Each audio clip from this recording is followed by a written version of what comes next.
আজকে আমরা তাফসীর শুনব সূরা হাদিদ। সূরা হাদিদের 11 নম্বর আয়াত থেকে। বিসমিল্লাহির রহমানির রহিম।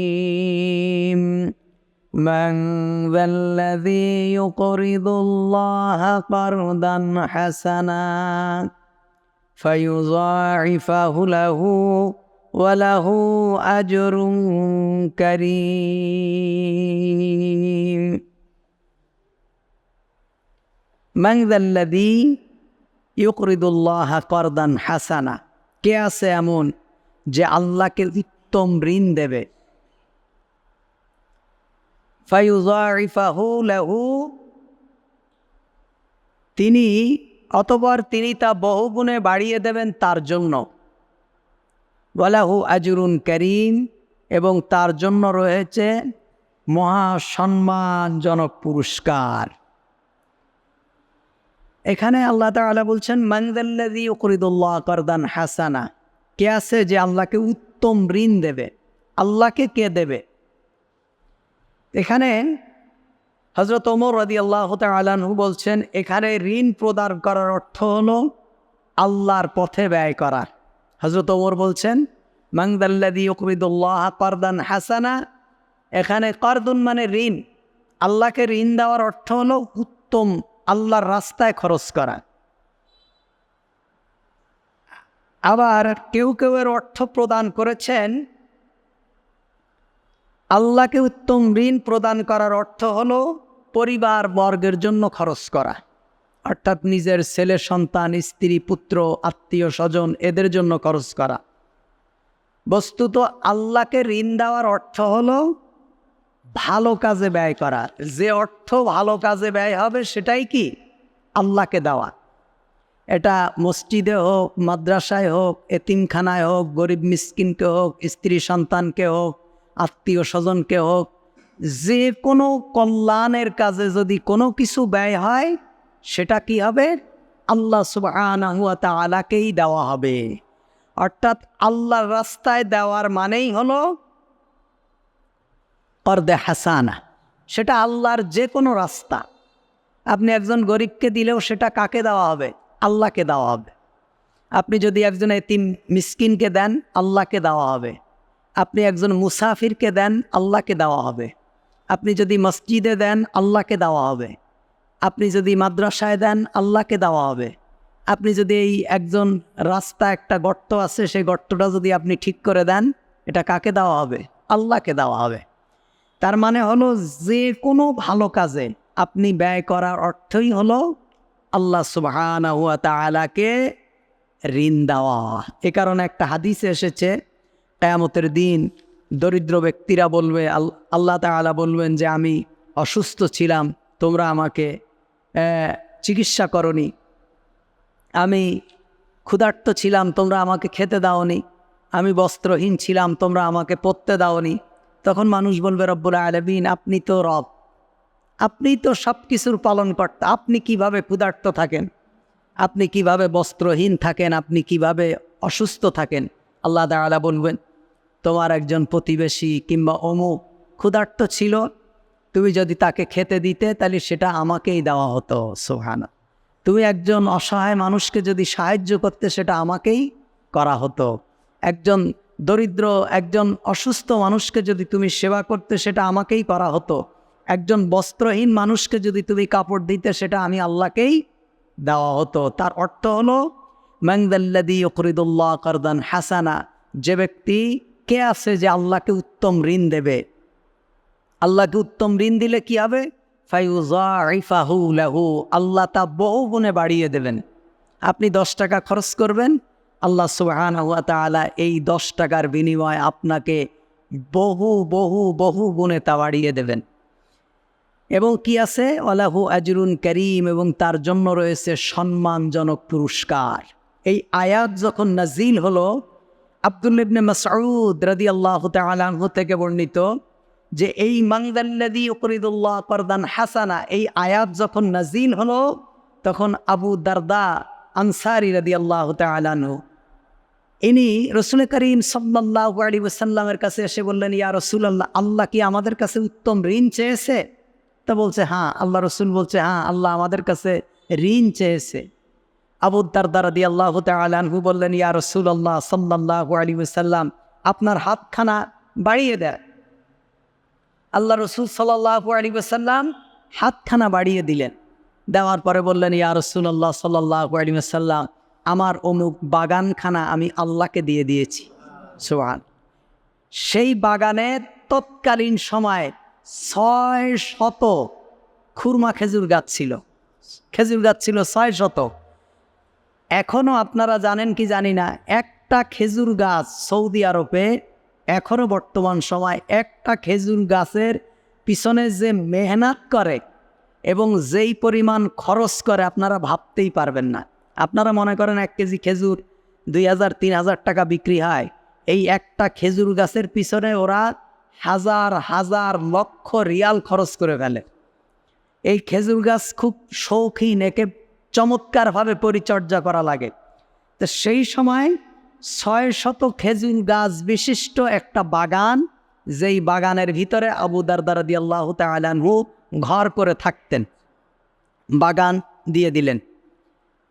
দিয়ে বাগানের কাছে গিয়ে স্ত্রীকে বললেন যে তুমি বের হয়ে আসো, কারণ আল্লাহকে এই বাগানটা আমি আল্লাহকে দিয়ে দিয়েছি। সুবহানাল্লাহ। তাই স্ত্রী তার ছেলে সন্তান এবং তার আসবাবপত্র নিয়ে বের হয়ে এসে বললেন, তুমি আল্লাহর সাথে চমৎকার ব্যবসা করেছো। সুবহানাল্লাহ। তুমি আল্লাহর সাথে একটা উত্তম ব্যবসা করেছো, কারণ আল্লাহ বলেছেন, হাল আদুল্লুকুম আলা তিজারান, আমি কি তোমাদেরকে একটা উত্তম ব্যবসার কথা বলবো না? তুনজিকুম মিন আযাবিন আলিম, যে ব্যবসাটা যদি তোমরা করতে পারো তাহলে তোমরা জাহান্নামের আগুন থেকে বেঁচে যাবে। তুমিনুনা বিল্লাহ, আল্লাহর প্রতি ঈমান আনা। সাহাবীদের ঈমান এমন ছিল যে আল্লাহর জন্য দিয়ে দিতেন, যা চাইতেন দিয়ে দিতেন। আমরা তো আজকে পকেটে বেরই করি না। তখন এই প্রসঙ্গে রসুল করিম সাল্লাল্লাহু আলাইহি ওয়াসাল্লাম বললেন, আল্লাহর জান্নাতে আবু দারদা রাদিয়াল্লাহু তাআলা আনহুকে ফলে ভারে নুয়ে বহু সংখ্যক আল্লাহ তাআলা জান্নাতের ভিতরে আবু দারদা রাদিয়াল্লাহু তাআলা আনহুকে বহু সংখ্যক গাছ, ফলে ফুলে ভরা এমন গাছ আল্লাহ তাআলা জান্নাতে আবু দারদা রাদিয়াল্লাহু তাআলা আনহুকে দান করে দিয়েছে। হ্যাঁ, সুবহানাল্লাহি ওয়া বিহামদিহি। এই মানদাল্লাযী ইউকরিদুল্লাহ কারদান হাসানা, কে আছে যে আল্লাহকে উত্তম ঋণ দেবে? তার মানে কি, আপনি যে কোনো ভালো কাজে 1 টাকা ব্যয় করবেন, যে কোনো ভালো কাজে, আপনি একটা অমুসলিম, একটা হিন্দু, একটা খ্রিস্টান, একটা অমুসলিম, তাকেও যদি আপনি 10 টাকা দেন, সেটা কি দেওয়া হবে? ভালো কাজে দেওয়া হবে। এজন্য যে কোনো ভালো কাজে, আপনি একজনের বিয়ে হচ্ছে না, দরিদ্র, আপনি তারে কিছু সহযোগিতা করলেন। একজন মানুষ চিকিৎসা করতে পারছে না, তাকে কিছু সহযোগিতা করলেন। একজন মানুষের খারাপ অবস্থা যাচ্ছে, আপনি সহযোগিতা করলেন। একজনের ছেলে পড়াশুনো করতে পারছে না, অর্থের অভাবে, আপনি সহযোগিতা করলেন। সবগুলো হলো ভালো কাজ। এই ভালো কাজে যদি আপনি আপনার হাতকে প্রসারিত করে দেন, আল্লাহ তাআলা বলছেন, ওয়ালাহুন আজরুন কারীম, তার জন্য রয়েছে মহা সম্মানজনক পুরস্কার। আল্লাহ সুবহানাহু ওয়া তাআলা তাকে মহা পুরস্কারে ভূষিত করবেন। ইয়াউমা তারাল মুমিনিনা ওয়াল মুমিনাতি ইয়াসআ নূরুহুম বাইনা আইদিহিম, সেদিন আপনি দেখতে পাবেন মুমিন পুরুষদেরকে এবং মুমিন নারীদেরকে। আল মুমিনিনা ওয়াল মুমিনাত, সেদিন আপনি দেখতে পাবেন মুমিন পুরুষ এবং মুমিন নারীদেরকে। নূরুহুম বাইনা আইদিহিম, তাদের নূর ছুটে চলছে তাদের সামনে। আবিআইমানিহিম, এবং তাদের ডানে। বুশরাকুমুল ইয়াউমা জান্নাতুন তাজরি মিন তাহতিহাল আনহার খালিদিনা ফিহা, বলা হবে আজ তোমাদের জন্য সুসংবাদ, এমন জান্নাতের যার তলদেশ দিয়ে প্রবাহিত রয়েছে নহরসমূহ, এবং সেখানে তারা হবে চিরস্থায়ী। যালিকা হুয়াল ফাউজুল আযীম, এটাই মহা সফলতা। এখানে বলা হচ্ছে সেদিন দেখতে পাবে মুমিন পুরুষ এবং মুমিন নারীদেরকে তাদের নূর ছুটে চলছে তাদের সামনে এবং ডানে এবং বায়ে। এই আয়াতের তাফসিরে আল্লাহ তাআলা বলছেন যে কিয়ামতের দিন প্রত্যেকের সম্মুখে নিজে আমল অনুযায়ী নূর থাকবে। অর্থাৎ কিয়ামতের দিন তো প্রচণ্ড বিদঘুটে অন্ধকার, সেদিন সূর্যের আলোও থাকবে না, চন্দ্রের আলোও থাকবে না, তারকারাজিও থাকবে না। সেদিন রাস্তা কি দিয়ে দেখবে মানুষ? পুলসিরাতের এই কঠিন পুল মানুষ কি দিয়ে পার হবে? বিদঘুটে অন্ধকার। কিন্তু প্রত্যেককে তার আমল অনুযায়ী আল্লাহ সুবহানাহু ওয়া তাআলা নূর দান করবেন। যার যেই পরিমাণ আমল তাকে সেই পরিমাণ নূর দিবেন, আলো দিবেন। কারো এখানে ইবনে উমার রাদিয়াল্লাহু তাআলা আনহু থেকে বর্ণিত, তিনি বলেন যে লোক সকল আল্লাহর নিকট তোমাদের নাম ধাম আকার আকৃতি কথাবার্তা ওঠা বসা ইত্যাদি লিপিবদ্ধ রয়েছে। কিয়ামতের দিন ঘোষণা দেওয়া হবে, হে অমুক ইহা তোমার নূর, হে অমুক ইহা তোমার নূর, তোমার হে অমুক তোমার কোনো নূর নাই, এই বলিয়া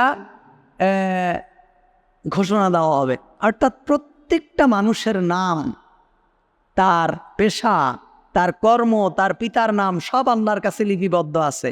আল্লাহ তাআলা ডেকে ডেকে বলবেন, নাও এটা হলো তোমার নূর, এটা তোমাকে দেওয়া হলো। আরেকটি হাসান রাদিয়াল্লাহু তাআলা আনহু বলেন, পুলসিরাতের উপরে ঈমানদারের নূর তাহাদিগের সম্মুখভাবে এবং পিছনে তাদের নূর চলতে থাকবে। কিয়ামতের দিন মুহাম্মদুর রাসূলুল্লাহ সাল্লাল্লাহু আলাইহি ওয়াসাল্লামকে সর্বপ্রথম সিজদা করার অনুমতি দেওয়া হবে এবং সর্বপ্রথম তাকেই বলা হবে, তুমি মাথা উঠাও, আমার সম্মুখে ডানে এবং বায়ে তাকাইয়া দেখবে আমার উম্মতের মধ্য হতে আমি তাদেরকে চিনিতে পারিব। মুহাম্মদুর রাসূলুল্লাহ সাল্লাল্লাহু আলাইহি ওয়াসাল্লামকেই কিয়ামতের দিন সর্বপ্রথম বলা হবে যে আপনি সিজদা দেন, আর কাউকে কোনো হুকুম দেওয়া হবে না। মনে করেন আল্লাহর কাছে সুপারিশ করার জন্য এই পারমিশনও কাউকে দেওয়া হবে না, একমাত্র মুহাম্মদুর রাসূলুল্লাহকে। আল্লাহ রাসূল সাল্লাল্লাহু আলাইহি ওয়াসাল্লাম সিজদায় দেবেন, তার উম্মতদের জন্য দোয়া করতে থাকবেন। আল্লাহ তাআলা বলবেন আপনি সিজদা থেকে মাথা উঠান, সিজদা থেকে মাথা উঠাবে, উঠায় দেখবে তার উম্মতদেরকে তিনি দেখতে পাবেন। আয়েশা রাদিয়াল্লাহু তাআলা আনহা বলছেন, ইয়া রাসূলুল্লাহ সাল্লাল্লাহু আলাইহি ওয়াসাল্লাম, সেদিন আপনি কিভাবে চিনতে পারবেন আপনার উম্মতদেরকে? আল্লাহ রাসূল সাল্লাল্লাহু আলাইহি ওয়াসাল্লাম বললেন, আয়েশা, যদি বহু লাল রঙের ঘোড়া অথবা কালো ঘোড়ার মধ্যে যদি একটা ঘোড়ার কপাল সাদা, পা সাদা, পিঠ সাদা, এমন সাদাওয়ালা ঘোড়া, জায়গায় জায়গায় সাদা, এমন একটা ঘোড়া যদি তোমরা দেখো, তুমি কি চিনতে পারবে? তা বলছি, ইয়া রাসূলুল্লাহ, এটা তো সহজ ব্যাপার। অনেকগুলো এক রঙের ঘোড়ার ভিতরে একটা ব্যতিক্রম ধর্মের ঘোড়া, চরকা পারকা ঘোড়া, এটা তো চেনা যাবে। আল্লাহ রাসূল বললেন যে, আয়েশা শোনো, গুরুরান মুহাজ্জালিন, আমার সাহাবীরা, আমার উম্মতের মধ্যে যারা 5 ওয়াক্ত সালাত আদায় করেছে এবং ওযু করেছে, সেই ওযুর যে স্থানগুলো, এই স্থানগুলো দিয়ে নূর চমকাতে থাকবে। হাজার হাজার মানুষের, লক্ষ কোটি মানুষের মধ্য থেকে এই নূর দেখে দেখে আমি আমার উম্মতদেরকে জান্নাতে নিয়ে যাব। সুবহানাল্লাহি ওয়া বিহামদি। আল্লাহ রাসূল সাল্লাল্লাহু আলাইহি ওয়াসাল্লাম এই নূরের কথা বলেছেন যে কিয়ামতের দিন এভাবে নূর দেওয়া হবে। তখন জাহান্নামে মানুষের আমল অনুযায়ী নূর দেওয়া হবে। কাউকে এমন নূর দেওয়া হবে যে হাদিসে এসেছে যে কাউকে এত পরিমাণ নূর দেওয়া হবে যে মক্কা থেকে সানা পর্যন্ত, সানা হলো ইয়েমেনের রাজধানী, মদিনা থেকে সানা পর্যন্ত সমস্ত সব কিছু দেখতে পাবে, এমন নূর তার সামনে দেওয়া হবে। সুবহানাল্লাহ। আর কাউকে হাতে নূর দেওয়া হবে, কাউকে পায়ে নূর দেওয়া হবে, কাউকে একটু সামনে নূর দেওয়া হবে। মানে প্রত্যেকের আমল অনুযায়ী সে নূর দিয়ে চলতে থাকবে।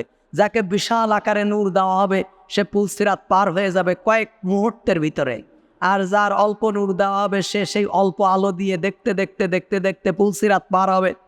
তখন এই পরবর্তী আয়াতেই তারা বলছেন, আল্লাহ সুবহানাহু ওয়া তাআলা বলছেন যে তখন মুনাফিকরা কি বলবে?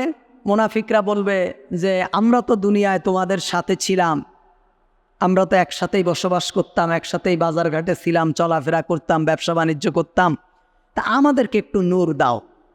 আজকে আমাদেরকেও একটু নূর দাও। তখন তাদেরকে বলা হবে কিলা ইরজিউ, বলবে তোমরা পিছন থেকে নিয়ে আসো নূর। ওয়ারাকুম ফালতামিসু নূরা, তোমাদের পিছন থেকে নিয়ে আসো। পিছন কোথায়? দুনিয়া। আমরা তো নূর তো এখানে এসে পেয়েছি, কিন্তু কাজ করেছি কোথায়? দুনিয়ায়। তোমরা নূর দুনিয়া থেকে নিয়ে আসো। তখন তারা পিছনের দিকে ফিরবে। তখন আল্লাহ সুবহানাহু ওয়া তাআলা ফাদুরিবা বাইনাহুম বিসুরিন লাহু বাবুন, তখন তাদের সামনে আল্লাহ বিরাট প্রাচীর দিয়ে দেবেন, বিরাট একটা প্রাচীর দিয়ে দেবেন। বা যার একটা দরজা থাকবে, বাতিনুহু ফীহির রাহমা ওয়া যাহিরুহু মিন কিবলিহিল আযাব, যেই দরজার এক পাশে থাকবে আল্লাহর রহমত আর এক পাশে থাকবে জাহান্নামের আযাব। সুতরাং মুনাফিক যারা কাফির, যারা দুনিয়া ইমানের কাজ করেনি, তারা অন্ধকারের ভিতরে নিমজ্জিত হবে এবং তারা জাহান্নামের ভিতরে নিমজ্জিত হয়ে যাবে, তাদেরকে আর নূর দেওয়া হবে না। আল্লাহ তাআলা সে কথাই বলছেন যে ইয়াউমা ইয়াকুলুল মুনাফিকুনা ওয়াল মুনাফিকাতু লিল্লাযীনা আমানু উনজুরনা নাকতাবিস মিন নূরিকুম কিলা ইরজিউ ওয়ারাআকুম ফালতামিসু নূরা ফাদুরিবা বাইনাহুম বিসুরিন লাহু বাবুন বাতিনুহু ফীহির রাহমা ওয়া যাহিরুহু মিন কিবলিহিল আযাব। ইয়াউমা ইয়াকুলুল মুনাফিকুনা ওয়াল মুনাফিকাত, সেদিন মুনাফিক পুরুষ এবং মুনাফিক নারীরা যারা ঈমান এনেছিল তাদেরকে বলবে, ইয়াকুলু লিল্লাযীনা আমানু, যারা ঈমান এনেছিল তাদেরকে বলবে, অর্থাৎ দুনিয়ায় একই সাথে বসবাস করেছে, একজন কোরআন মেনেছে আর একজন কোরআনের বিরোধিতা করেছে, কিন্তু একই সাথে ছিল, একই সাথে চলাফেরা, একই সাথে ওঠা বসা, একই সমাজে বসবাসকারী। অথবা মুসলমানদেরকে ধোঁকা দিয়েছে, মুসলমানদেরকে বলেছে না ভাই আমরা তোমাদের সাথে আছি, দিনের বেলায় বলেছে আর রাতের বেলায় মুসলমানদেরকে পিটানোর জন্য সলা পরামর্শ করেছে। তখন ওরা কি বলবে? উনজুরনা, আমাদের দিকে একটু লক্ষ্য করো, আমাদের দিকে একটু ফেরো, আমাদের দিকে একটু তাকাও। অর্থাৎ তোমাদের সামনে নূর, তোমরা হাঁটতেছো, দেখবেন চলতে চলতে অনেক সময় পিছনের দিকে একটু লাইট মারা লাগে, মানে তোমরা রাস্তাটা দেখে আসো, তা আমাদের দিকে একটু ফেরো, আমরা একটু তোমার আলো দেখে দেখে পুলসিরাতটা পার হয়ে যাই। উনজুরনা নাকতাবিস মিন নূরিকুম, আমরা যেন আরোহণ করতে পারি তোমাদের নূর থেকে একটু নূর, আমাদের দিকে একটু ফেরো, আমরা তোমাদের কাছ থেকে একটু আলো নিতে পারি কিনা। নাকতাবিস, আমরা কিছু একটু নিতে পারি তোমাদের থেকে, মিন নূরিকুম, তোমাদের নূর থেকে আমরা একটু আলো নিতে পারি। এই আয়াতের তাফসিরে বলা হচ্ছে, একজন অন্ধ ব্যক্তির কাছ থেকে যেমন, একজন চক্ষুমান ব্যক্তির কাছ থেকে একজন অন্ধ ব্যক্তি যেমন দৃষ্টি নিতে পারে না, চোখের আলো নিতে পারে না, রাস্তা দেখাতে পারে, একজন অন্ধ ব্যক্তিকে হাত ধরে ধরে নিয়ে যেতে পারে, কিন্তু আমি যেমন দেখছি এই দেখার ক্ষমতাটা আমি ইচ্ছা করলেও একজন অন্ধ ব্যক্তিকে দেখাতে পারবো না। তা কিয়ামতের দিন তারা বলবে যে আমাদেরকে একটু দেখাও, তোমাদের আলোটা আমাদের একটু দাও। তখন ইমানদাররা কি বলবে? কিলা ইরজিউ, তোমরা, তখন তাদেরকে বলা হবে তোমরা ফিরে যাও, ইরজিউ, ফিরে যাও। ওয়ারাকুম, তোমাদের পেছনের দিকে ফিরে যাও। অর্থাৎ ভাই দরকার তুমি একটু পিছন থেকে নাও, ভাই আমি তো একটু দ্রুত হাঁটতেছি, তুমি পিছন থেকে আলোটা নাও। ফালতামিসু নূরা, তখন তাদেরকে বলা হবে এবং খুঁজে নাও তোমাদের আলো, পিছনের থেকে আলোটা নিয়ে নাও। সামনের জনরে বলবে, সেখানে কোনো ভালোবাসা চলবে না, সেখানে কেউ কারো পরিচয় দেবে না, দুনিয়ায় এত মহাব্বাত, তখন কোনো মহাব্বাতে আর কোনো কাজ হবে না। তখন বলবে যে তোমরা ফিরে যাও এবং পিছন থেকে আলো খুঁজে নাও। ফাদুরিবা বাইনাহুম বিসুরিন লাহু বাবুন, অতঃপর তাদের উভয়ের দলের মাঝে খাড়া করে দেওয়া হবে একটি দেয়াল, যার থাকবে একটি দরজা। যখন সে পিছনের দিকে ফিরবে, সামনের দিকে ফিরে দেখবে যে সেই আমার বন্ধু আর নেই, তার আর আমার মাঝে আল্লাহ তাআলা একটা দেয়াল, প্রাচীর খাড়া করে দিয়েছে, যার একটা দরজা আছে, বাতিনু ফীহির রাহমাহ, তার ভেতরের দিকে আল্লাহর রহমত। ভিতরে তো নূর আলা ঢুকেই গেছে। আর কি এই বাতিনুহু ফীহির রাহমা ওয়া যাহিরুহু মিন কিবালিহিল আযাব, এবং বাইরে তার সামনে থাকবে আযাব। যেই দেয়াল আল্লাহ খাড়া করে দেবেন, সেই দেয়ালের বাইরে থাকবে, ভিতরে থাকবে আযাব, আর বাইরে থাকবে কি আল্লাহর রহমত। ইউনাদুনাহুম আলাম নাকুম মাআকুম, তারা ওদেরকে, মুমিনদেরকে ডেকে বলবে, আমরা কি দুনিয়াতে তোমাদের সাথে ছিলাম না? আলাম নাকুম মাআকুম, আমরা কি দুনিয়াতে তোমাদের সাথে ছিলাম না? তোমরা আজকে আমাকে এত পর ভাবো কেন? আমরা তো একসাথেই ছিলাম, সলা পরামর্শ যা করার দরকার আমরা তো একসাথেই করতাম, একই সমাজে বাস করতাম, একই সমাজে বিচার আচার করতাম, একসাথেই মসজিদে নামাজ পড়তাম, একই বাজারে বাজার করতাম, একসাথে খাইতাম, একসাথে ঘোরাফেরা করতাম। আলাম নাকুম মাআকুম, আমরা কি তোমাদের সাথে ছিলাম না? ক্বালু বালা, মুমিনরা বলবে হ্যাঁ, কেন নয়, ওয়াই নট, হ্যাঁ তোমরা তো আমার সাথে ছিলে, আমরা একসাথেই এক সমাজে বসবাস করেছি। ওয়ালাকিন্নাকুম ফাতানতুম, তবে হ্যাঁ তোমরা নিজেরা বিপদে ফেলেছো, আনফুসাকুম, নিজেদেরকে, তোমরা নিজেরা নিজেদেরকে বিপদে ফেলে দিয়েছো। একসাথে ছিলাম ঠিকই, আমি নামাজে যেতাম, তুমি চার দোকানে যেতে, আমি রোজা থাকতাম, তুমি রোজা থাকতে না, আমি কোরআন পড়তাম, তুমি কোরআন পড়তে না, আমি কোরআন মানতাম, তুমি কোরআনের বিরোধিতা করতে, আমি ডাইনপন্থী ছিলাম, তুমি বামপন্থী ছিলে, আমরা একসাথেই ছিলাম, কিন্তু তোমরা নিজেরা নিজেদের ক্ষতি করে ফেলেছো। আমরা নামাজে বলি না, আল্লাহুম্মা ইন্নী যালামতু নাফসি যুলমান কাসীরা ওয়া লা ইয়াগফিরুয যুনুবা ইল্লা আনতা, আল্লাহ আমি আমার নিজের নফসের উপরে জুলুম করেছি। তার মানে কি, মূলত আমি যদি আল্লাহর গোলামি না করি, মূলত আমি আমার ক্ষতি করি। আমি যদি নামাজ না পড়ি, রোজা না রাখি, হজ না করি, জাকাত না দেই, ঘুষ খাই, মানুষ খুন করি, আল্লাহ তাআলার উলুহিয়াত রুবুবিয়াত, আল্লাহ তাআলার খোদাইত্বের কোনো ক্ষতি হবে? আল্লাহর এই মহা ব্যবস্থাপনার বিন্দুমাত্র ক্ষতি হবে না। সারা দুনিয়ার মানুষ আল্লাহর কোরআনের বিরোধিতা করুক, আল্লাহর কি হবে? বিরোধিতা করবেও এক সময়, যখন মুমিনরা থাকবে না, কিয়ামতের আগে কাফেরদের দিয়ে সারা দুনিয়া ভরে থাকবে। কেন আল্লাহ বলার একজন ব্যক্তি থাকবে না, লক্ষ কোটি মানুষের ভিতরে আল্লাহর খোদাইত্বের কোনো ক্ষতি হবে? কিচ্ছু হবে না। মূলত আমরা কোরআন মানি, কোরআনের আন্দোলন করি, নামাজ পড়ি, রোজা রাখি, হজ করি, জাকাত দেই, যা করি কার জন্য? আমাদের জন্য। আমরা যদি না করি তাহলে এই কিয়ামতের দিন বলা হবে কি, ওয়ালাকিন্নাকুম ফাতানতুম আনফুসাকুম, তোমরা নিজেরা নিজেদেরকে ক্ষতি করেছো।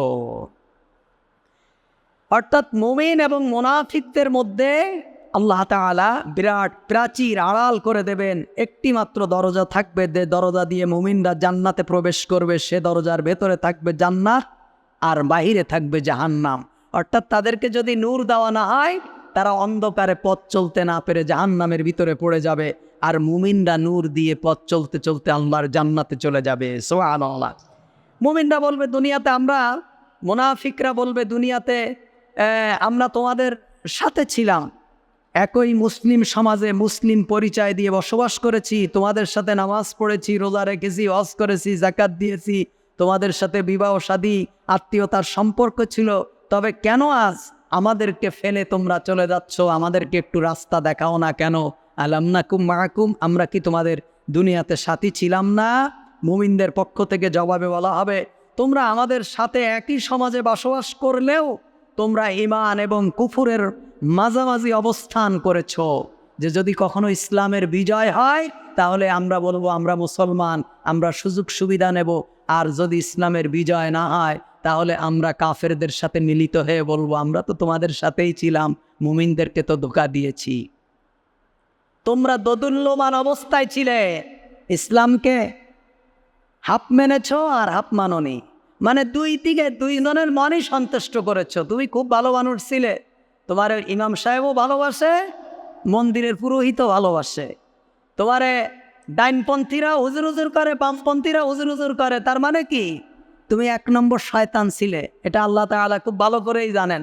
তখন মুমিনরা বলবে যে ঈমান ও কুফুরের মধ্যে দোদুল্যমান অবস্থায় ছিলে, তোমাদের মাঝে কুফুরের আকর্ষণ ছিল, কাফিরদের আইন কানুন এবং বিধিবিধানকে ইসলামের আইন কানুন বিধিবিধানের উপরে গুরুত্ব দিয়েছ, তখন তোমাদের কাছে ইসলামের আইন কানুনের থেকে কাফেরের আইন কানুন বর্তমান যুগের জন্য তোমাদের কাছে পারফেক্ট ছিল। এ কারণেই আজকে তোমার আর আমাদের মধ্যে এই দ্বন্দ্ব। আল্লাহ সুবহানাহু ওয়া তাআলা বলছেন, وَتَرَبَّصْتُمْ وَارْتَبْتُمْ وَغَرَّتْكُمُ الْأَمَانِيُّ حَتَّى جَاءَ أَمْرُ اللَّهِ وَغَرَّكُمْ بِاللَّهِ الْغَرُورُ। আর অপেক্ষায় ছিলে আমাদের অকল্যাণের এবং রসুলের আনিত দিন সম্পর্কে সন্দিহান ছিলে, আর তোমাদেরকে ভুলিয়ে রেখেছিল মিথ্যা আশা আকাঙ্ক্ষা। অবশেষে এসে পড়ল আল্লাহর আদেশ এবং মহাপ্রতারক শয়তান আল্লাহ সম্পর্কে তোমাদেরকে ধোকায় ফেলে রেখেছিল। বলা হচ্ছে যে তোমরা অপেক্ষায় ছিলে আমাদের অকল্যাণের, অর্থাৎ ওই মুসলমানদেরকে যখন বলবে আমরা তো তোমাদের সাথে ছিলাম, আমাদেরকে একটু নিয়ে চলো, তখন মুমিনরা বলবে হ্যাঁ তোমরা আমাদের সাথী ছিলে, কিন্তু তোমরা নিজেরা নিজেদেরকে ধ্বংস করেছো এবং প্রতিটা মুহূর্তে আমাদের অকল্যাণের প্রহার গুনতে তোমরা। কখন আমাদের ধ্বংস হয়, আমাদের ধ্বংস কামনা করতে তোমরা আমাদের কল্যাণ কামনা করতে না, তোমরা ছিলে মুনাফিক। সুতরাং তোমরা শয়তানের পাল্লায় পড়ে শয়তান তোমাদেরকে ধোকায় ফেলে আল্লাহর রাস্তা থেকে তোমাদেরকে ফিরিয়ে রেখেছে। আল্লাহ তাআলা বলছেন, ফালিয়াউমা লা ইউখাযু মিনকুম ফিদিয়াতুন ওয়ালা মিনাল্লাযীনা কাফারু মাওয়াকুমুন নারু হিয়া মাওলাকুম ওয়া বিসাল মাসীর। আল্লাহ তাআলা বলছেন ফালিয়াউমা, অতএব আজ, লা ইউখাযু মিনকুম ফিদিয়াতুন, তোমাদের থেকে কোনো মুক্তিপণ গ্রহণ করা হবে না, কোনো ফিদিয়া গ্রহণ করা হবে না, অর্থাৎ বিনিময় গ্রহণ করা হবে না। দুনিয়ায় যেমন বিপদে পড়লে টাকা খরচ করে মার্ডার কেসের আসামি খালাস হয়ে যায়, চুরি করেছে একজন জেল খাটে আরেকজন, দুনিয়ার আদালতে আছে না, একজন অপরাধ করেছে আরেকজন যাবজ্জীবন জেল হয়ে গেছে। আল্লাহ তাআলা বলছেন ফালিয়াউমা লা ইউখাযু মিনকুম ফিদিয়াতুন মিনাল্লাযীনা কাফারু, আজকের দিনে কোনো ফিদিয়া গ্রহণ করা হবে না, কোনো মুক্তিপণ গ্রহণ করা হবে না যে এর বিনিময়ে আল্লাহ তুমি আমাকে মাফ করে দাও, এর বিনিময়ে তুমি আমার আযাব থেকে মাফ করে দাও। আল্লাহ এগুলো যা করেছি আমার নেতার উদ্দেশ্যে করেছি, আজকে যা করার দরকার নেতারে করো, আমারে ছেড়ে দাও, আমি এত কিছু বুঝিনি। আল্লাহ বলবে তুমি বোঝনি মানে, দুনিয়ায় সব বুঝেছো, বিয়ে করেছো, বউ একটা, ছেলেবেলে আছে, আত্মীয় স্বজন আছে, এত কিছু করেছো, বাড়ি করেছো, গাড়ি করেছো, চুরি করেছো, ডাকাতি করেছো, সব বোঝো, আর এইটা বোঝনি? কোনো ফিদিয়া গ্রহণ করা হবে না মিনাল্লাযীনা কাফারু, আর না তাদের থেকে যারা কুফরি করেছিল, মাওয়াহুমুন নার, জাহান্নামী হবে তাদের শেষ ঠিকানা। এক কথায় হলো তিন ব্যক্তির থেকে আল্লাহ তাআলা কলমকে উঠায় নিয়েছেন, তিন ব্যক্তির থেকে। এক নম্বর হলো মজনুন, যারা পাগল, যারা একেবারে পাগল, বদ্ধ পাগল, ভবের পাগল না, অরিজিনালি যারা পাগল, যাদের ব্রেন নষ্ট হয়ে গেছে, আল্লাহ সুবহানাহু ওয়া তাআলা যাদের ব্রেন আউট করে দিয়েছেন, এই পাগলদের কোনো বিচার হবে না। এই পাগলরা কিয়ামতের দিন এদের অপকর্মের কারণে, একজন পাগল, সত্যিকারে পাগল যদি আরেকজনকে খুন করে দেয়, ইসলামী শরিয়াত তাকে মৃত্যুদণ্ড দেবে না। একজন পাগল যদি আরেকজনের সম্পদ খেয়ে ফেলে তার মৃত্যুদণ্ড দেবে না। কেন দেবে না? এটা গরু ছাগলের মতো, কারণ ওর মাথায় কোনো কি নেই, বুদ্ধি নেই। আরেকটা হলো as-sabiyyun hatta ya'qil, শিশু বাচ্চা, শিশুকালে শিশু, এদের কোনো দণ্ডবিধি ইসলামী শরিয়াতে কার্যকর হবে না, এবং এরা যদি কোনো অপরাধ করে তাহলে আল্লাহ তাআলা এই অপরাধের কারণে তাদের শাস্তি দেবেন না। একটা হলো পাগল, আরেকটা কি as-sabiyyu, আরেকটা হলো an-nawm, ঘুমান্ত ব্যক্তি। ঘুমান্ত ব্যক্তি যতক্ষণ হাত্তা ইয়াস্তাইকিযা, যতক্ষণ পর্যন্ত জাগ্রত না হবে। ঘুমের ঘরের ভিতরে আপনি যত ধরনের স্বপ্ন দেখেন, যত ভাবনা করেন, চিন্তা করেন, চুরি করেন, ডাকাতি করেন, খেয়ে ফেলেন, কিচ্ছু হবে না। ঘুমের ঘরে খাইলে রোজা ভাঙে নাকি? ভাঙবে না। কারণ কি? না ভাঙার কারণ হলো আল্লাহ তাআলার ফেরেশতারা তাদের থেকে কলম কি করে নিয়েছেন? গোটাই নিয়েছেন, গোটাই নিয়েছেন। পাগল থেকে কলমকে গুটিয়ে নিয়েছেন, আর শিশু বাচ্চাদের থেকে কলমকে গুটিয়ে নিয়েছেন। এছাড়া আর প্রত্যেক ব্যক্তিকে কিয়ামতের দিন হিসাব দিতে হবে, ওখানে কোনো জবাবদিহি চলবে না। কিংবা যে আল্লাহ এই কারণে হয়নি, এই কারণে হয়নি, সংসারের কারণে হয়নি, এই হয়নি, সেই হয়নি, কোনো ধরনের যুক্তি আল্লাহ সুবহানাহু ওয়া তাআলার কাছে কার্যকরী হবে না। এ কারণেই ওয়াহুমুন নার, তাদের ঠিকানা হবে জাহান্নাম, হিয়া মাওলাকুম, সেই তাদের অভিভাবক। অর্থাৎ জাহান্নামই তাদের অভিভাবক। কেন জাহান্নাম অভিভাবক? কারণ দুনিয়ায় ওরা যাদেরকে অভিভাবক হিসাবে মেনেছিল তারাও জাহান্নামী। তারা কোন জায়গায়? জাহান্নামী। দুনিয়ায় যেসব নেতার পিছনে ঘুরেছে, মনে করেছে ওরাই আমার অভিভাবক, ওরা আমাদেরকে জান্নাতে নিয়ে যাবে, ওরা আমাদের পরকালে পার করে দেবে, তারা মূলত শয়তানের কাজ করেছে। তারা কার কাজ করেছে? শয়তানের কাজ। এই কারণে আল্লাহ তাআলা বলছেন যে হিয়া মাওলাকুম, সে তোমাদের মাওলা। মাওলা মানে কি? অভিভাবক। ওয়া মাওলাকুম, তিনি আমাদের অভিভাবক। তিনি কি? অভিভাবক। এই মাওলার অনেকগুলো অর্থ আছে। এখানে অভিভাবক, অবিসাল মাসীর, আল্লাহ তাআলা বলছেন এটা কতই না নিকৃষ্ট গন্তব্যস্থল। আল্লাহ তাআলা বলছেন আলাম ইয়ানি লিল্লাযীনা আমানু আন তাখশা কুলুবুহুম লিযিকরিল্লাহি ওয়া মা নাযালা মিনাল হাক্কি ওয়া লা ইয়াকুনু কাল্লাযীনা উতুল কিতাবি মিন ক্বাবলু ফাতালা আলাইহিমুল আমাদু ফাকাসাত কুলুবুহুম ওয়া কাসীরুম মিনহুম ফাসিকুন। সে সময় কি এখনো তাদের জন্য আসেনি যারা আমানু, ঈমান এনেছে, আন তাখশা কুলুবুহুম, যখন তাদের অন্তরসমূহ আল্লাহর স্মরণে বিগলিত হয়, লিযিকরিল্লাহ, আল্লাহর স্মরণে, ওমা নাযালা মিনাল হক, এবং সত্য থেকে যা কিছু নাজিল হয়েছে, ওয়ালা ইয়াকুনু কাল্লাযীনা উতুল কিতাব, আর তারা হবে না ওদের মতো যাদেরকে ইতিপূর্বে কিতাব দেওয়া হয়েছিল, মিন ক্বাবলি ফাতালা আলাইহিমুল আমাদু ফাকাসাত কুলুবুহুম, ফলে তাদের অন্তরসমূহ কঠিন হয়ে পড়ল, ওয়া কাসীরুম মিনহুম ফাসিকুন, আর তাদের মধ্যে থেকে অধিকাংশ ছিল পাপাচারী। আল্লাহ সুবহানাহু ওয়া তাআলা বলছেন ইহুদি এবং খ্রিস্টান জাতি প্রতি নবী ও কিতাব দেওয়া হয়েছিল, কিন্তু তাদের নবীদের ইন্তেকালের শত শত বছর পর তারা যেমন চেতনাহীন এবং নৈতিকতার দিক থেকে মৃত্যু হয়ে গেছে, তোমরা মুমিনরা তো এখনও তাদের মতো হয়ে যেতে পারো না, কারণ তোমাদের মধ্যে আল্লাহর রাসূল সাল্লাল্লাহু আলাইহি ওয়াসাল্লাম বিদ্যমান আছেন। আল্লাহ তাআলা বলছেন ই'লামু আন্নাল্লাহা ইউহয়িল আরদা বা'দা মাউতিহা, তোমরা জেনে রেখো যে আল্লাহই সজীব করেন জমিনকে তার নির্জীব হয়ে পড়ার পর। কদ বায়্যানা লাকুল আয়াতি লাআল্লাকুম তা'কিলুন, নিঃসন্দেহে আমি তোমাদের জন্য নিদর্শনাবলী সুস্পষ্টভাবে বর্ণনা করেছি, সম্ভবত তোমরা বুঝতে সক্ষম হবে।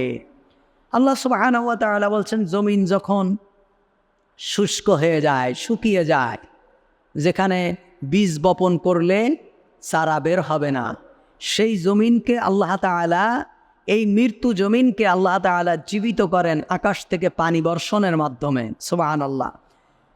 আল্লাহ তাআলা বলছেন যে মানুষ যখন ঈমান হারা হয়ে যায়, মানুষের অন্তরে যখন কুফরিতে বাসা বাঁধে, শয়তানে বাসা বাঁধে, যখন মানুষ ঈমান চ্যুত হয়ে যায়, তখন আল্লাহ সুবহানাহু ওয়া তাআলা আসমান থেকে কিতাব নাযিল করে মানুষের অন্তরটাকে কি করে? মৃত অন্তরটাকে জীবিত করে দেয়। সুবহানাল্লাহ। তার মানে হলো মানুষের অন্তরের, মুমিনের অন্তরের খোরাক কি? লিযিকরিল্লাহ, আল্লাহর জিকির। আল্লাহর জিকির মুমিনের কি? অন্তরের খোরাক। এই নামাজ, রোজা, হজ, যাকাত, এগুলো মুমিনের অন্তরের কি? খোরাক। আপনি দেখবেন একদিন নামাজ পড়েন, কন্টিনিউ আপনি নামাজ পড়েন, একদিন দেখবেন নামাজ আপনি পড়তে পারেননি সময় মতো, কিংবা এই এক জায়গায় গেছেন, আসতে আসতে দেরি হয়ে গেছে, 10টা 11টা বেজে গেছে, আপনার মনে হবে যেন আমার কোনো কাজই আজকে আর হয়নি। মানে মনের ভিতরে দেখেন উত্থাল পাথাল করবে যে নামাজটা এখনো পড়তে পারলাম না, নামাজটা হয়নি, এটার নামে ইমান। এটার নাম কি? আল্লাহ রসুল বলছেন যে মুমিন কোন ব্যক্তি? আল্লাহ রসুল বলছেন ইজা সাররাতকা হাসানাতুকা ওয়া সাআতকা সাইয়্যাতুকা ফাআনতা মুমিন। যখন ভালো কাজ তোমাকে আনন্দ দেবে আর খারাপ কাজ যখন তোমাকে কষ্ট দেবে, তখন তুমি মনে করবা তুমি মুমিন। সুবহানাল্লাহ। যারা পর্দা করে, এমন একজন মহিলা যারা পর্দা করে, আপনি ওরে পিটায় বলেন তো তুমি একটা জিন্সের প্যান্ট আর একটা গেঞ্জি গায়ে দিয়ে কাঠগড়া বাজারে যাও, পারবেন? পিটায় মেরে ফেলে দিলেও যাবে না। যে তুমি একটা জিন্সের প্যান্ট আর গেঞ্জি গায়ে দিয়ে মতিঝিল যাও, তোমার 1 লাখ টাকা দেওয়া হবে, যাবে না। কারণ কি? এই খারাপটা তাদের অন্তর কখনো সায় দেবে না, মেনে নেবে না। এটার নাম কি? ঈমান। আর আপনি যদি এই একটা প্যান্ট আলার শার্ট আলারে যদি বলেন তুমি বোরকা পরে হাত মোজা পরে একেবারে চলে যাওয়া তোমার আত্মীয়র বাড়ি, ওরে পিটায় মেরে ফেলে দিলে ও তা যাবে না। কারণ ওর অন্তরের ভিতরে গুনাহটা, কুফুরিটা তার অন্তরের ভিতরে কি বেঁধেছে? বাসা বেঁধেছে। এজন্য মুমিন যারা, তারা আল্লাহর জিকির তার অন্তরের খোরাক। তারা যত জিকির করে, যত নামাজ পড়ে, যত কোরআন শোনে, তাদের অন্তরটা কি হয়ে যায়? উজ্জীবিত হয়, জীবিত হয়ে যায়। আল্লাহ তাআলা বলছেন ইজা তুলিয়াত আলাইহিম আয়াতুহু জাদাতহুম ঈমানা। যারা মুমিন তারা যখন যদি কোরআন তাদের সামনে তেলাওয়াত করা হয়, তাদের ঈমান বেড়ে যায়। সুবহানাল্লাহ বলবেন না? ঈমান বেড়ে যায়। এখন আল্লাহ বলছে মুমিনরা কোরআন শুনলে ঈমান বাড়ে। কোরআন শুনলে যাদের গায়ে জ্বালা ধরে, যারা কোরআন শোনা থেকে মানুষকে বিরত রাখতে চায়, অথবা যেখানে কোরআন পড়া হয়, কোরআন বলা হয়, কোরআনের তাফসির হয়, সেই জায়গাগুলোকে যারা মার্ক করে, তাদের কি? তাদের ঈমান আছে? আল্লাহর ভাষায় তাদের ঈমান নেই। কারণ হলো ঈমান যদি থাকতো তাহলে কোরআন শোনার জন্য মানুষদেরকে উদ্বুদ্ধ করত। আর কোরআন শুনতে মানুষদেরকে নিষেধ করে কারা? লা তাসমাউ লিহাদাল কোরআন ওয়ালগাউ ফিহি। আবু জাহেল, আবু লাহাব, উতবা, শাইবা তারা বলেছিল যে খবরদার কোরআন শুনবা না। মানুষদেরকে ডেকে ডেকে বলতো কোরআন শুনবা না, কোরআনের তাফসীর শুনবা না, মুহাম্মাদের কাছেই যাইবা না। কেন? বরং ওয়ালগাউ ফিহি, যেখানে কোরআন তেলাওয়াত করা হয়, কোরআন বলা হয়, কোরআন প্রচার করা হয়, সেখানে গন্ডগোল বাধায় দাও। গন্ডগোল বাধাই দিলে কি হবে? না আল্লাকুম তাগলিবুন। কোরআনের আয়াত বলছি, তাহলে তোমাদের যে পরিকল্পনা এটা বাস্তবায়ন হবে। তোমরা যে পরিকল্পনা নিয়ে আগাচ্ছ বাস্তবায়ন হবে। কিন্তু আল্লাহর রহমতে আল্লাহ তাআলা বলছেন ইউরিদুনা লিইউতফিউ নূরাল্লাহি বিআফওয়াহিহিম। তারা মুখের ফু দিয়ে কোরআনকে নিভায় দিতে চায়। আল্লাহু মুতিম্মু নূরি, আল্লাহ কোরআনকে আরো জ্বালায় দেবে। সুবহান। কোরআন যে জ্বালায় দেবে এটা আপনারা কি দেখেন, বোঝেন? কিভাবে বোঝেন? এই পাকুরিয়া, এই কাঠগড়ায় মসজিদ ছিল না, একটা মসজিদ হয়েছে, মানুষ নামাজ পড়ছে, আপনারা মনে করেন এইটা কোরআন জ্বালায় দিচ্ছে না? এখন বইয়ের ভিতরে যে বিশ্রী ভাষাগুলো ঢুকানো হয়েছে, ক্লাস 6-এর বইতে যে বলা হয়েছে এসো বন্ধু হই, এসো কি ভাই? বন্ধু হই।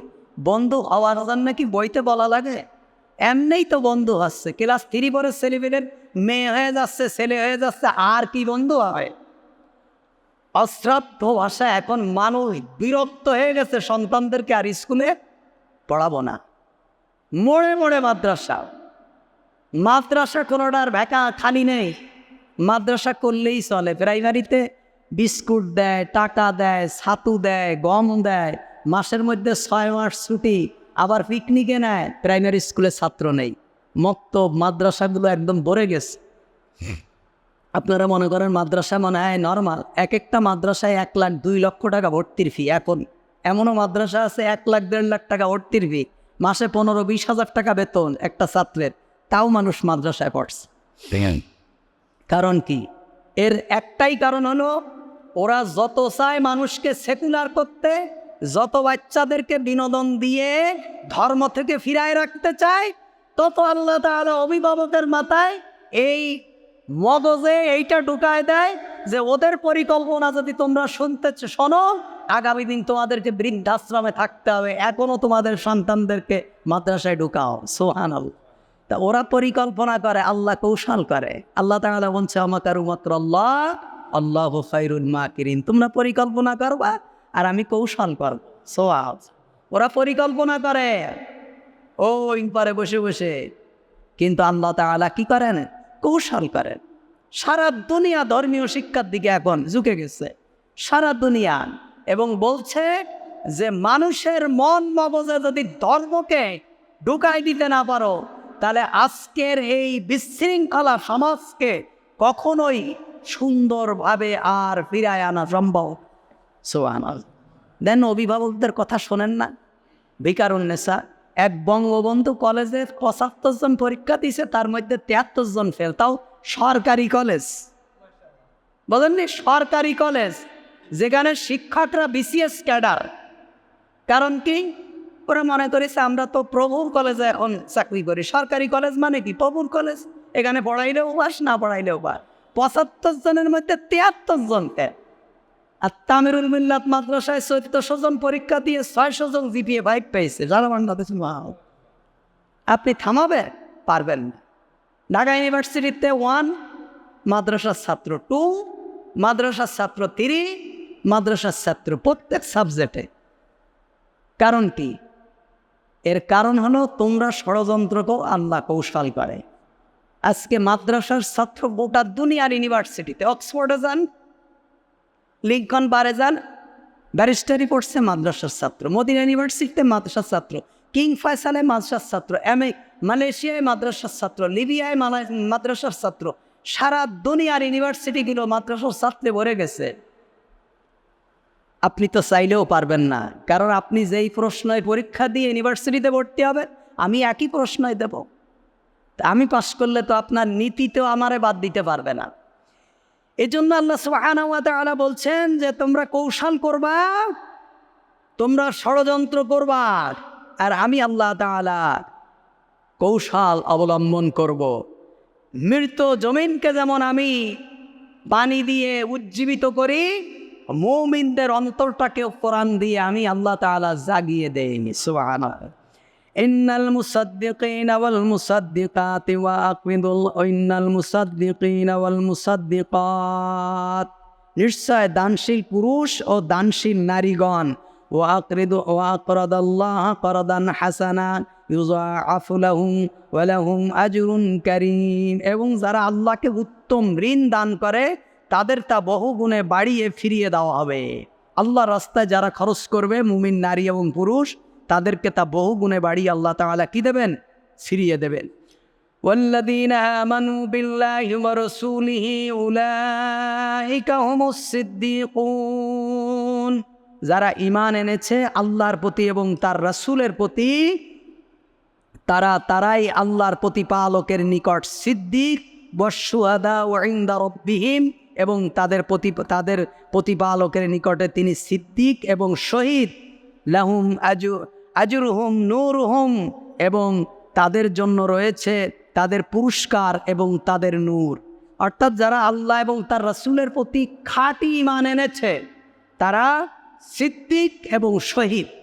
এর অর্থ হলো যে যারা আল্লাহ সুবহানাহু ওয়া তাআলার প্রতি বিনা দ্বিধায় সব কিছুকে মেনে নিয়েছে, ঈমান এনেছে, তারা মূলত সত্যবাদী, সাক্ষী দিয়েছেন, তারা সিদ্দিক, এবং এদেরকে আল্লাহ তাআলা শুহাদায়ের মর্যাদা দান করবেন।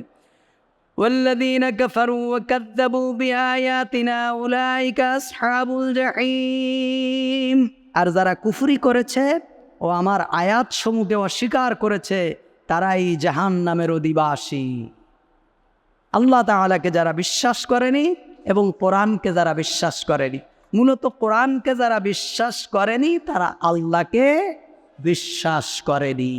কোরআনের কোনো একটা শব্দ, কোনো একটা আয়াত, কোনো একটা হুকুমকে যদি কোনো ব্যক্তি অবিশ্বাস করে, সে ব্যক্তি কাফের, একেবারে পরিপূর্ণ কাফের। সুতরাং কোরআন আমরা কে কতটুকু মানতে পারবো সেটা না, তবে কোরআনের প্রতি আমার অগাধ বিশ্বাস থাকতে হবে, এবং যদি শুনি যেটা আল্লাহ বলেছে একেবারে নিঃসংকোচে সামি'না ওয়া আতা'না, শুনলাম আর মেনে নিলাম, আল্লাহ যেহেতু বলেছে এখানে আর কোনো প্রশ্ন করার সুযোগ থাকবে না।